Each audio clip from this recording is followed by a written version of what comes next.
ಕಾಂಗ್ರೆಸ್ನಲ್ಲಿ ಒಂದಷ್ಟು ಬೆಳವಣಿಗೆ ಆಗ್ತಾ ಇರೋದನ್ನು ನೀವು ಗಮನಿಸ್ತಾ ಇದ್ದೀರಿ. ಕಾಂಗ್ರೆಸ್ ಮಾತ್ರ ಅಲ್ಲ ನೋಡಿ, ಇಲ್ಲಿ ಬಿಜೆಪಿಲೂ ಕೂಡ ಸಾಕಷ್ಟು ಬೆಳವಣಿಗೆಗಳು ಆಗ್ತಾ ಇದೆ. BY ವಿಜಯೇಂದ್ರ ಭೋಜನ ಕೂಟವನ್ನ ಆಯೋಜನೆ ಮಾಡಿದ್ದಾರೆ. ಮೋಸ್ಟ್ ಪ್ರಾಬಬ್ಲಿ ರೆಬಲ್ಸ್ ವಿರುದ್ಧ ಏನಾದರೂ ಸಂದೇಶ ರವಾನೆ ಮಾಡೋದಕ್ಕೆ ಈ ಡಿನ್ನರ್ ಮೀಟಿಂಗ್ ಆಗ್ತಾ ಇದೆಯಾ ಗೊತ್ತಿಲ್ಲ. ಹಾಗಾದ್ರೆ ಬಿಜೆಪಿ ಮೀಟಿಂಗ್ನ ಈ ಮಹತ್ವ ಏನು, ಚರ್ಚೆ ಏನಾಗಬಹುದು, ಈ ಪ್ರಶ್ನೆ ಉದ್ಭವಿಸ್ತಾ ಇದೆ. ಕಾಂಗ್ರೆಸ್ನಲ್ಲಿ ಡಿನ್ನರ್ ಮೀಟಿಂಗ್ ಮೇಲಿಂದ ಮೇಲೆ ನಡೀತಾನೆ ಇದ್ದಾವೆ. ಸತೀಶ್ ಜಾರಕಿಹೊಳಿ ಅವರ ನಿವಾಸದಲ್ಲಿ ಡಿನ್ನರ್ ಮೀಟಿಂಗ್ ಆಯಿತು.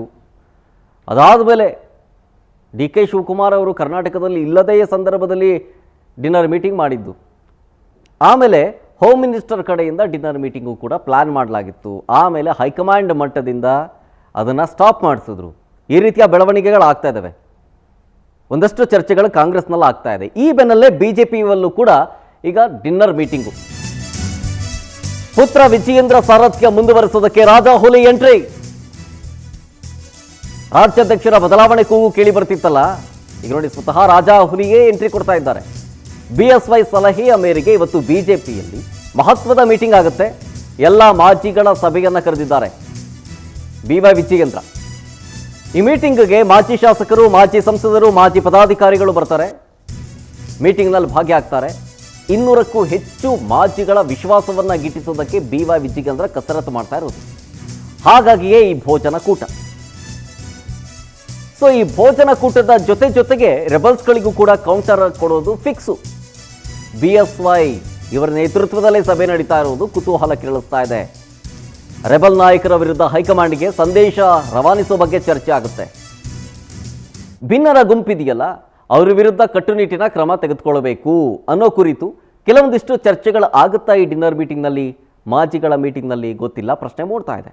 ಮಾಜಿ ಶಾಸಕರ ನಿಯೋಗ ಕೊಂಡೊಯ್ಯುವ ಬಗ್ಗೆಯೂ ಕೂಡ ಮಾತುಕತೆ ಆಗ್ತವೆ. ಅಕಸ್ಮಾತ್ ಇಫ್ ಇನ್ ಕೇಸ್ ಅಗತ್ಯ ಬಿದ್ದರೆ ಶಕ್ತಿ ಪ್ರದರ್ಶನಕ್ಕೂ ಕೂಡ ಸಜ್ಜಾಗುವ ನಿಟ್ಟಿನಲ್ಲಿ ರಣತಂತ್ರವನ್ನು ರೂಪಿಸ್ತಾ ಇರೋದು. BY ವಿಜಯೇಂದ್ರ ರಾಜ್ಯಾಧ್ಯಕ್ಷರ ಬದಲಾವಣೆ ಕೂಗು ಕೇಳಿ ಬರ್ತಾ ಇದೆ. ಅಸಮಾಧಾನವನ್ನು ಹೊರಹಾಕ್ತಾ ಇದ್ದಾರೆ. ಒಂದು ರೀತಿಯಾಗಿ BJPಯಲ್ಲಿ ಒಡೆದ ಮನೆ ಆಗಿದೆ. ಒಂದು ಕಡೆ ಯತ್ನಾಳ್ ಆ್ಯಂಡ್ ಟೀಮ್, ಮತ್ತೊಂದು ಕಡೆ BY ವಿಜಯೇಂದ್ರ ಆ್ಯಂಡ್ ಟೀಮ್ ಅನ್ನುವಂತಾಗಿದೆ. ಈಗ ಸ್ವತಃ BS ಯಡಿಯೂರಪ್ಪನವರೇ ಅಖಾಡಕ್ಕಿಳಿದಿರೋದ್ರಿಂದ, ಈ ಮೀಟಿಂಗ್ನ ಮಾಡ್ತಾ ಇರೋದ್ರಿಂದ ಸಾಕಷ್ಟು ಕುತೂಹಲ ಕೆರಳಿಸ್ತಾ ಇದೆ. ಡೀಟೇಲ್ಸ್ ಕೊಡ್ತಾರೆ ನಮ್ಮ ಪ್ರತಿನಿಧಿ ರಾಘವೇಂದ್ರ. ನೇರ ಸಂಪರ್ಕದಲ್ಲಿ ಜಾಯ್ನ್ ಆಗ್ತಿದ್ದಾರೆ. ರಾಘವೇಂದ್ರ, ಒಂದು ಕಡೆ ಕಾಂಗ್ರೆಸ್ ಡಿನ್ನರ್ ಪಾಲಿಟಿಕ್ಸ್ ನೋಡಿದ್ವಿ ನಾವು, ಲೇಟ್ ನೈಟ್ ಡಿನ್ನರ್ ಪಾರ್ಟಿ ಮಾಡೋದು, ಒಂದಷ್ಟು ಚರ್ಚೆಗಳಾಗೋದು. ಈ ಕಾಂಗ್ರೆಸ್ ಬೆನ್ನಲ್ಲಿ ಈಗ BJP ಬೇರೆ ಮಾಡ್ತಾ ಇದೆ. ಇದರ ಹಿಂದಿನ ಉದ್ದೇಶ ಏನು ಅಂತ ಕ್ಲಿಯರ್ ಕಟ್ ಆಗಿ. ಪ್ರಮುಖವಾಗಿ ಏನಂದ್ರೆ ಕಾಂಗ್ರೆಸ್ ಇಂದ ಇದೀಗ BJPಗೆ ಡಿನ್ನರ್ ಪಾಲಿಟಿಕ್ಸ್ ಶಿಫ್ಟ್ ಆಗಿರ್ತಕ್ಕಂಥದ್ದು.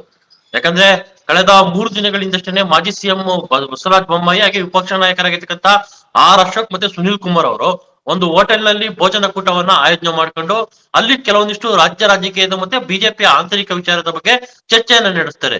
ಇದೆಲ್ಲವನ್ನು ನೋಡಿದಂತಹ ವಿಜಯೇಂದ್ರ ಅವರು ಏನು ರಾಜ್ಯಾಧ್ಯಕ್ಷರ ಬದಲಾವಣೆ ವಿಚಾರಕ್ಕೆ ಸಂಬಂಧಪಟ್ಟಂತೆ ನಡೀತಾ ಇರ್ತಕ್ಕಂತಹ ಪ್ರತಿಕ್ರಿಯೆ ಏನಿದೆ, ಆ ಪ್ರಕ್ರಿಯೆಯನ್ನ ಪೂರ್ಣಗೊಳಿಸ್ಕೊಳ್ಳೋದಕ್ಕೆ, ಅಂದ್ರೆ ಈಗ ವೋಟಿಂಗ್ ಮುಖಾಂತರ ಏನಾದ್ರೂ ರಾಜ್ಯಾಧ್ಯಕ್ಷರ ಆಯ್ಕೆಯ ಆಗುವ ಸಂಭವ ಇದ್ರೆ ಆಗ ವಿಜಯೇಂದ್ರ ಅವರ ಪರ ಇಡ್ಲಿ ಅಂತ ಹೇಳ್ಬಿಟ್ಟು ಇದೀಗ ಸೋತಂತಹ ಅಭ್ಯರ್ಥಿಗಳು, ಮಾಜಿ MLAಗಳು, ಮಾಜಿ MLCಗಳು ಮತ್ತೆ ಕೆಲವೊಂದಿಷ್ಟು ಯಡಿಯೂರಪ್ಪನವರ ಆಪ್ತ ಬಣದಲ್ಲಿ ಗುರುತಿಸಿಕೊಂಡಿರ್ತಕ್ಕಂತಹ ನಾಯಕರು ಏನಿದ್ದಾರೆ ಅವರನ್ನ ಇದೀಗ ಇವತ್ತಿನ ಡಿನ್ನರ್ ಪಾರ್ಟಿಗೆ ಕರೆದಿರ್ತಕ್ಕಂಥದ್ದು. ಪ್ರಮುಖವಾಗಿ ಕೆಲವೊಂದಿಷ್ಟು ವಿಷಯಗಳ ಬಗ್ಗೆ ಚರ್ಚೆಯನ್ನ ಮಾಡಿ ಡಿನ್ನರ್ ಪಾರ್ಟಿಯನ್ನ ಆಯೋಜನೆ ಮಾಡಿದ್ದಾರೆ. ಜೊತೆಗೆ ಏನೋ ಭಿನ್ನರು ಅಂತ ಏನ್ ಕರೆಸ್ಕೊಂಡಿದ್ದಾರೆ, ಬಸವನಗೌಡ ಪಾಟೀಲ್ ಯತ್ನಾಳ್ ಅವರ ಬಣ ಏನಿದೆ ಅವರು ಸಾಕಷ್ಟು ಹೈಕಮಾಂಡ್ ಎಷ್ಟೇ ಎಚ್ಚರಿಕೆ ಕೊಟ್ಟರು ಸಹ ವಿಜಯೇಂದ್ರ ಅವರ ವಿರುದ್ಧ ಸಾಕಷ್ಟು ಕತ್ತಿಯನ್ನು ಮಸಿತಾ ಇರ್ತಕ್ಕಂಥದ್ದು. ಅವ್ರಿಗೆ ಯಾವ ರೀತಿ ಟಾಂಗ್ ಅನ್ನ ಕೊಡ್ಬೇಕು ಅನ್ನೋದ್ರ ಬಗ್ಗೆನೂ ಸಹ ಚರ್ಚೆ ಆಗುತ್ತೆ. ಜೊತೆಗೆ ಈ ಒಂದು ಸೋತಂತಹ ಅಭ್ಯರ್ಥಿಗಳು ಮತ್ತೆ ಯಡಿಯೂರಪ್ಪನವರ ಅತ್ಯಪ್ತ ಬಣ ಏನಿದೆ ಅವ್ರನ್ನೆಲ್ಲ ಒಟ್ಟುಗೂಡಿಸಿ ಒಂದು ಸಮಯವನ್ನ ಹೈಕಮಾಂಡ್ಗೆ ಕೇಳಿ ಹೈಕಮಾಂಡ್ ಮುಂದೆ ಈ ಎಲ್ಲಾ ಬೆಳವಣಿಗೆಗಳ ಬಗ್ಗೆ ವಿವರಣೆ ಮಾಡೋದಕ್ಕೂ ಸಹ ಮುಂದಾಗಿರ್ತಕ್ಕಂಥದ್ದು. ಖುದ್ದಾಗಿ ಯಡಿಯೂರಪ್ಪನವರೇ ಈ ಡಿನ್ನರ್ ಪಾರ್ಟಿಯಲ್ಲಿ ಭಾಗವಹಿಸ್ತಾ ಇದ್ದಾರೆ. ಯಡಿಯೂರಪ್ಪನವರ ಅಣತಿಯಂತೆಯೇ ಈ ಡಿನ್ನರ್ ಪಾರ್ಟಿ ನಡೀತಾ ಇರ್ತಕ್ಕಂಥದ್ದು ಅಂತ ಸಹ ರಾಜಕೀಯ ವಲಯದಲ್ಲಿ ಚರ್ಚೆ ಆಗ್ತಾ ಇದೆ. ಒಟ್ಟಿನಲ್ಲಿ ಪುತ್ರನನ್ನ ಉಳಿಸೋದಕ್ಕೆ ಈಗ ರಾಜಾಹುಲಿಯೇ ಅಖಾಡಕ್ಕೆ ಎಂಟ್ರಿ ಆಗಿರ್ತಕ್ಕಂಥದ್ದು ವಿಶೇಷ ಅಂತಾನೆ ಹೇಳ್ಬೋದು. ಶರತ್, ಥ್ಯಾಂಕ್ ಯು ರಾಘವೇಂದ್ರ ಡೀಟೇಲ್ಸ್ಗಾಗಿ.